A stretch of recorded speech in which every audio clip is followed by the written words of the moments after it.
Hello and welcome to perfection eyes में आप सभी का एक बार फिर से स्वागत है। आज के इस वीडियो में हम BPSC 50 days mains planner series के तहत 23वां क्वेश्चन डिस्कस कर रहे हैं। इस क्वेश्चन का पीडीएफ आपको हमारे टेलीग्राम चैनल पर मिल जाएगा। उससे ज्वाइन करने के लिए डिस्क्रिप्शन बॉक्स में दिए गए हमारे लिंक पर आप क्लिक कर सकते हैं। परफेक्शन आईएएस बीपीएससी मुख्य परीक्षा खास करके 66 मेंस पीसीएस के लिए ऑनलाइन और ऑफलाइन टेस्ट सीरीज चला रहे हैं। उनसे जुड़ने के लिए आप दिए गए हमारे कॉन्टैक्ट नंबर्स पे कॉल कर सकते हैं, हमसे जुड़ सकते हैं। और चलिए शुरू करते हैं आज का 23वां प्रश्न यानी कि 23rd वीडियो, जो कि पॉलिटी पर है। शक्ति के पृथकीकरण यानी कि सेपरेशन ऑफ पावर। इसका सिद्धांत क्या है ये चीज़? भारतीय संविधान में वे कौन कौन से प्रमुख प्रावधान हैं जो इस सिद्धांत का समर्थन करते हैं? यानी कि पहले आपको इस सिद्धांत को बताना है और भारतीय संविधान के अनुच्छेदों आर्टिकल्स को इसके साथ सब्सटेंशिएट करके इसको एक कंप्लीट आंसर देना है। बड़ा स्ट्रेट फॉरवर्ड आंसर। तो शुरू करते हैं कि शक्ति जो पृथक्करण है यानी कि सेपरेशन ऑफ पावर का जो आशय है कि व्यवस्थापन, शासन तथा न्याय से संबंधित शक्तियों का जो है पृथक पृथक हाथों में हो, जिससे संबंधित विभाग जो है अपने क्षेत्र में पूर्ण रूप से स्वतंत्र हो तथा कोई भी विभाग एक दूसरे विभाग की शक्ति और अधिकार में हस्तक्षेप न करे या फिर कोई एक और विभाग पूर्ण रूप से निरंकुश न हो जाए, जिसे इंग्लिश में कहते हैं चेक्स एंड बैलेंस जो है वो बना रहे। इसे मॉन्टेस्क्यू ने दिया था, जिसमें उसने सरकार के विधायी, कार्यकारी और न्यायिक कार्यों के बीच में विभाजन करने की रेखा खींची थी। मॉन्टेस्क्यू का मानना था कि एक ही व्यक्ति या संस्था के पास विधायी, कार्यकारी और न्यायिक तीनों शक्तियाँ होने से सत्ता का दुरुपयोग की संभावना बढ़ जाती है, और जिसके वजह से जो सेपरेशन ऑफ पावर से सरकार में तीनों अंग एक दूसरे पर नियंत्रण रखते हैं, एक दूसरे को संतुलित करते हैं, जिसे हम कहते हैं चेक्स एंड बैलेंस। तो शक्ति के पृथकीकरण यानी कि शक्ति के सेपरेशन ऑफ पावर के लिए संविधान, भारत का संविधान जो है वो क्या क्या किन किन ऐसे अनुच्छेद हैं, कौन कौन से ऐसे अनुच्छेद हैं जो इसका समर्थन करते हैं? तो पहला है अनुच्छेद 50, जो कहता है कि राज्य न्यायपालिका को कार्यपालिका से पृथक करने के लिए कदम उठाएगा।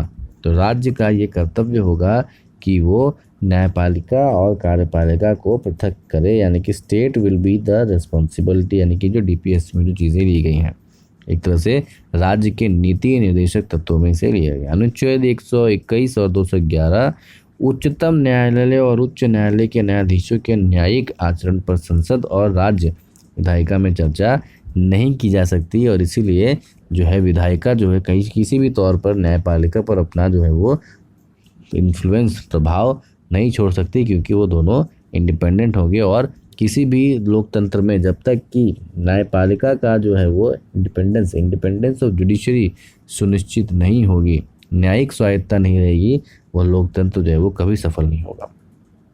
अनुच्छेद 53 और जो अनुच्छेद है 159, ये क्या कहता है? ये प्रावधान करता है कि संघ और राज्य की कार्यकारी शक्तियाँ राष्ट्रपति और राज्यपाल में निहित होंगी।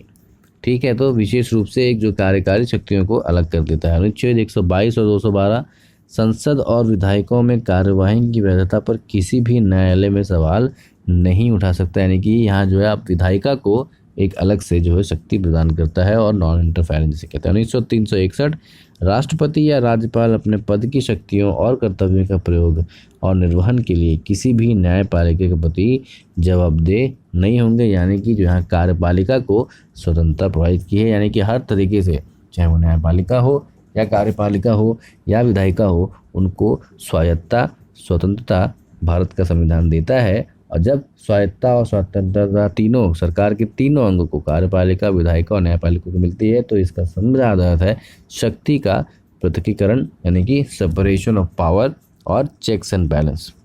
सरकार का संसदीय रूप क्या है? तो आमतौर पर विधायिका जो है व्यापक और प्रारूप रूप में कानून पारित करती हैं, जबकि अंतर्वस्तु कार्यपालिका द्वारा बनाया गया नियमों, विनियमों, उपनियमों द्वारा आदि प्रदान की जाती है।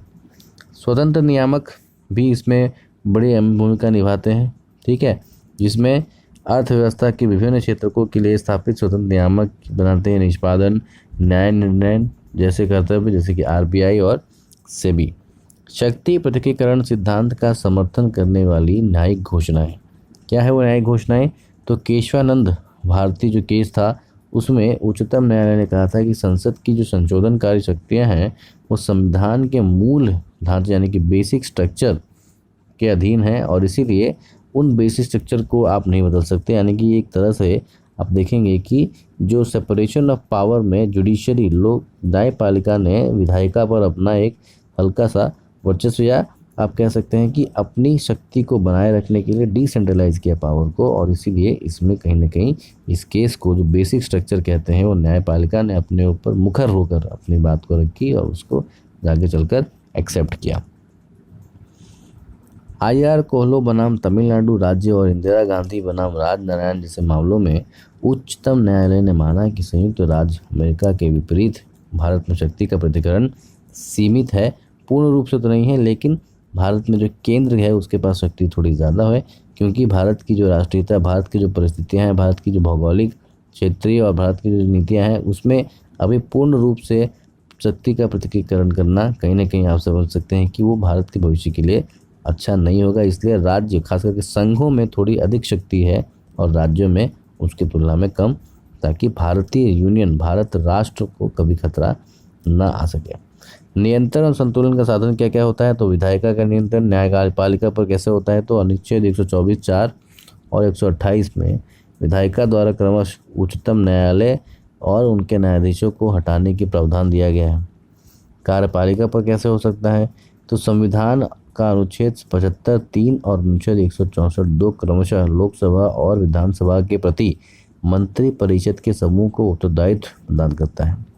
अब कार्यपालिका का नियंत्रण पढ़ लेते हैं। तो उनका नियंत्रण किस पर है?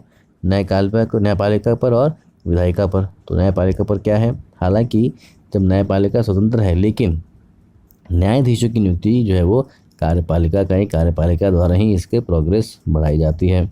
विधायिका पर कैसे है? तो प्रायोजित विधानयन के तहत शक्तियाँ जिसमें कार्यकारी प्राधिकरण कानून बनाए जाते हैं वो कहीं ना कहीं विधायिका पर उसका नियंत्रण बताता है। अब न्यायपालिका का नियंत्रण कैसे है? तो दोनों पे जुडिशियल एक्टिविज्म जिसे हम कह सकते हैं, जुडिशियल ओवर रीच।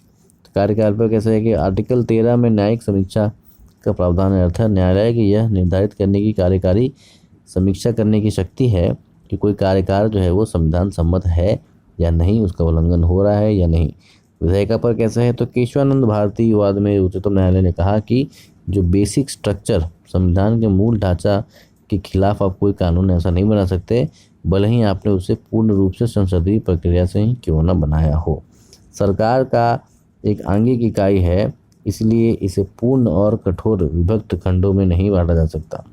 निश्चित रूप से शक्ति पृथक्करण का सिद्धांत अन्य द्वारा किसी भी हस्तक्षेप में मुक्त संस्थानों से समुचित संचालन में महत्वपूर्ण भूमिका निभाता है। इस तरह से आप इसका निष्कर्ष दे सकते हैं। देखते हैं अब इसका अंग्रेजी वर्जन।